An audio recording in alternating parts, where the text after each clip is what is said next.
Radio receiver किसी प्रकार के इंफॉर्मेशन सिग्नल को मॉड्यूलेशंस के पश्चात ट्रांसमीटर द्वारा एंटीना को फीड किया जाता है तथा एंटीना ट्रांसमीटर से प्राप्त मॉड्यूलेटेड सिग्नल को स्पेस में रेडिएट कर देता है।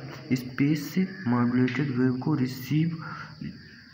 रिसीवर द्वारा रिसीव किया जाता है। ठीक, इसके बाद रेडियो रिसीवर्स के स्पेसिफिकेशंस। रिसीवर्स के द्वारा उचित कार्य करने के लिए रिसीवर्स के स्पेसिफिकेशंस के बारे में जानना अत्यंत आवश्यक है। सेलेक्टिविटी रिसीवर का वह गुण होता है जो दो एडजेसेंट कैरियर फ्रीक्वेंसी के बीच में अंतर कर सके, अर्थात आवश्यक सिग्नल को सिलेक्ट कर सके तथा अनावश्यक सिग्नल को रिजेक्ट कर सके। ये ट्यूनिंग सर्किट के रेजोनेंट कर्व, ये इम्पीडेंस, उसके बाद एफ कर्व।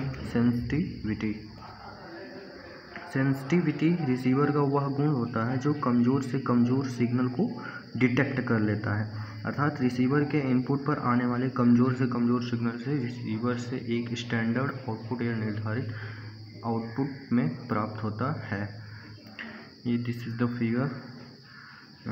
फ्रीक्वेंसी रिसीवर्स की सेंसिटिविटी कैरेक्टरिस्टिक सेंसिटिविटी। इसके बाद फिर आ गया मेरा फाइडेलिटी रिसीवर्स का वह गुण होता है जो रिसीवर्स पर प्राप्त होने वाले मॉड्यूलेटेड सिग्नल्स से उन सभी फ्रीक्वेंसी कंपोनेंट को जो मॉड्यूलेटिंग सिग्नल में उपस्थित होते हैं पुनः जनरेट कर सके। This is the fidelity.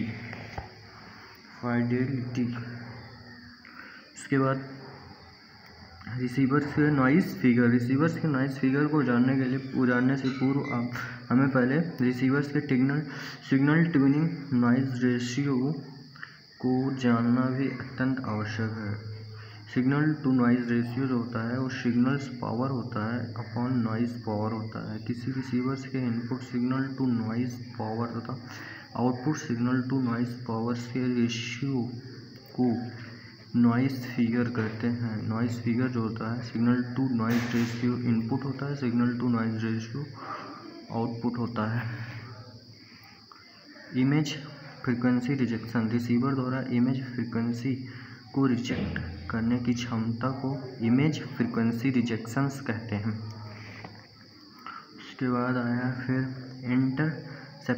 Interceptions का कार्य एंटीना के द्वारा किया जाता है। विभिन्न ट्रांसमिटिंग स्टेशनों से आने वाले रेडियो वेव को एंटीना पर पहुंचाती है। रेडियो वेव के इलेक्ट्रोमैग्नेटिक वेव के रूप में इलेक्ट्रिकल एनर्जी में होती है। सिलेक्शंस जो होता है एंटीना द्वारा सभी फ्रीक्वेंसी की रेडियो वेव की जाती है, लेकिन रिसीवर सिलेक्शंस प्रोसेस द्वारा एक विशेष फ्रीक्वेंसी को सिलेक्ट करता है तथा अन्य फ्रीक्वेंसी की आवश्यक नहीं होती है उसको रिजेक्ट कर देता है। आरएफ एम्प्लीफिकेशन जो होता है वो सिलेक्टेड कैरियर को क्लासी ट्यून्ड एम्पलीफायर के द्वारा एम्पलीफाइड किया जाता है, जिसके द्वारा कैरियर वोल्टेज के वोल्टेज लेवल को ऑपरेट कर सके तथा नॉइज़ प्रभाव को कम कर सके। इसके बाद फिर हमारा आएगा डिटेक्शन एक प्रोसेस है जिसके द्वारा मॉड्यूलेटेड कैरियर से बेसबैंड सिग्नल को प्राप्त किया जाता है। इसके बाद ऑडियो एम्प्लीफिकेशंस जो होता है डिटेक्टर से प्राप्त ऑडियो सिग्नल्स को पुनः एम्पलीफाइड किया जाता है क्योंकि यह हम स्पीकर को ड्राइव कर सके। इस स्टेज में आरसी कपल्ड एम्पलीफायर का प्रयोग किया जाता है। इसके बाद आएगा रेडियो रिसीवर्स के प्रकार। Crystal receivers, tuned radio frequency receiver, super heterodyne radio receiver. Crystal जो रिसीवर्स होता है, क्रिस्टल रिसीवर्स में जो होता है डीमॉड्यूलेटेड के लिए क्रिस्टल डायोड का प्रयोग किया जाता है। क्रिस्टल रिसीवर द्वारा ट्यूनिंग कॉइल्स की सहायता से आवश्यक फ्रीक्वेंसी को आरएफ सिग्नल्स के सिलेक्ट किया जाता है, उसके पश्चात सिग्नल्स को डीमॉड्यूलेटेड किया जाता है। This is the figure. Crystal receiver, antenna, tuning coil, crystal diode, detector, इसकी वर्किंग जो रहती है वो क्रिस्टल रिसीवर को चित्र में दिखाया गया है। चित्र में प्रदर्शित एंटीना के द्वारा मॉड्यूलेटेड वेव के रिसीव किया जाता है तथा ट्यूनिंग फाइल्स के टर्न रेशियो को परिवर्तित करने की आवश्यक फ्रीक्वेंसी के सिग्नल्स को सिलेक्ट किया जाता है। इसके पश्चात सिग्नल को एनवलप डिटेक्टर सर्किट को दिया जाता है। उसके बाद फिर हमारा आएगा tuned radio frequency receivers. Tuned radio frequency receiver चित्र में जो दिखाया गया है। ट्यून्ड रेडियो फ्रीक्वेंसी रिसीवर जो होता है सभी फंक्शंस के मीडियम वेव फ्रीक्वेंसी पर सेटिस्फैक्टरी परफॉर्म करता है, लेकिन जो उच्च रेडियो फ्रीक्वेंसी पर ट्यून्ड रेडियो फ्रीक्वेंसी की परफॉर्मेंस ख़राब हो जाती है। ट्यून्ड रेडियो फ्रीक्वेंसी रिसीवर्स को कई ट्यून्ड रेडियो फ्रीक्वेंसी एम्पलीफायर से बनाया जाता है। इसके लिए पश्चात एम्पलीफाइड आरएफ आउटपुट के डिटेक्टर सर्किट में फीड किया जाता है, जैसा कि चित्र में दिखाया गया है। यह diagram of the tuned radio frequency receivers. ये antenna RF amplifier 1, RF amplifier 2 जो है detector, audio voltage amplifier, audio power amplifier. उसके बाद होता है ट्यून्ड रेडियो फ्रीक्वेंसी के रिसीवर्स के गुण जो होते हैं, रिसीवर सर्किट सरल होता है, इसकी सेंसिटिविटी अच्छी होती है। उसके बाद सुपर हेट्रोडाइन जो होता है, सुपर हेट्रोडाइन रेडियो रिसीवर्स अत्यधिक प्रयोग होने वाला रिसीवर्स है। या receiver tuned radio frequency receivers की तुलना में अच्छी परफॉर्मेंस देता है। सुपर हेट्रोडाइन रिसीवर्स के ब्लॉक डायग्राम के चित्र में दिखाया गया एंटीना है। आरएफ एम्पलीफायर, मिक्सचर और detector, local oscillator, IF amplifier, detector, FM AF voltage power amplifier.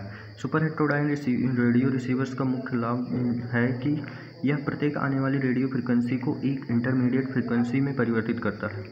Radio frequency को इंटरमीडिएट फ्रीक्वेंसी में परिवर्तन करने के लिए हेट्रो डाउन प्रोसेस का प्रयोग किया जाता है।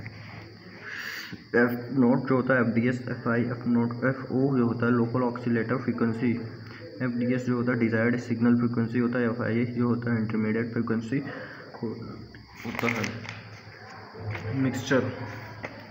मिक्सचर एक नॉन लीनियर डिवाइस होता है जो कि FDS फ्रीक्वेंसी के इनकमिंग सिग्नल को FO फ्रीक्वेंसी को लोकल ऑक्सीलेटर वोल्टेज के साथ मिक्स कर देता है तथा इंटरमीडिएट फ्रीक्वेंसी FI को वोल्टेज सिग्नल उत्पन्न करता है, जैसा कि चित्र में दिखाया है। ये लोकल ऑक्सीलेटर है। FO FDS mixture non linear circuit, ये इंटरमीडिएट फ्रीक्वेंसी ट्रांसफॉर्मर।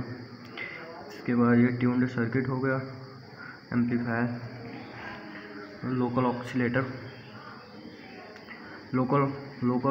जो होता है, लोकल ऑक्सीलेटर का प्रयोग उच्च फ्रीक्वेंसी सिग्नल उत्पन्न करने के लिए किया जाता है। डिटेक्टर जो होता है आईएफ एम्पलीफायर्स से प्राप्त सिग्नल को डिमॉड्यूलेशन डायोड डिटेक्टर द्वारा किया जाता है। इसके बाद फिर ऑटोमेटिक गेन कंट्रोल जो होता है एक ऐसी प्रोसेस है जिसके अनुसार रेडियो रिसीवर्स के गेन को रिसीव किए गए सिग्नल स्ट्रेंथ के अनुसार रिसीवर्स के आउटपुट को नियत रखने के लिए ऑटोमेटिकली परिवर्तन किया जाता है। रेडियो रिसीवर्स को प्राप्त सिग्नल्स को हम भिन्न भिन्न रेडियो स्टेशनों में प्राप्त करते हैं तथा प्रत्येक रेडियो स्टेशन से प्राप्त सिग्नल का अलग अलग होते हैं, अर्थात स्टेशंस का सिग्नल जो होता है तथा किसी स्टेशंस के सिग्नल कमज़ोर होता है। अतः जब रिसीवर्स के एक स्टेशन को दूसरे स्टेशन पर स्विच अथवा ट्यून किया जाता है तो दूसरे स्टेशंस के सिग्नल्स अलग अलग होने के कारण रिसीवर्स के गेन को बार बार एडजस्ट करना पड़ता है। इस प्रकार को ऑटोमेटिक गेन कंट्रोल कहा जाता है। Radio receivers automatic gain control system का प्रयोग चित्र में दिखाया गया है। This is the antenna, RF amplifier, mixture और detector, local oscillator, IF amplifier, detector, AF power amplifier, wiring wire signals, AGC system, AGC signals.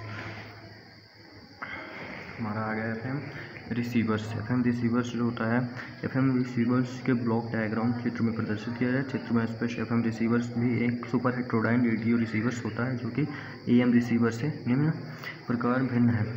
Antenna, RF amplifier, mixture, if amplifier, linear AGC discriminator, share D emphasis network, audio power amplifier, local oscillator. अच्छा, FM receivers की operating frequency AM receiver से अधिक होती है। FM receivers के D emphasis network का प्रयोग किया जाता है। FM demodulator circuit AM demodulator circuit में भिन्न होता है। FM रिसीवर्स में प्रयोग होने वाला AGC सिस्टम AM रिसीवर्स में प्रयुक्त होने वाला AGC सिस्टम में भिन्न होता है। FM रिसीवर्स के एम्पलीट्यूड लिमिटर का प्रयोग किया जाता है। FM रिसीवर्स में प्रयोग होने वाला ब्लॉक का विवरण निम्नलिखित है। RF amplifier, mixture, local oscillator, IF amplifier, amplitude limiter, discriminator.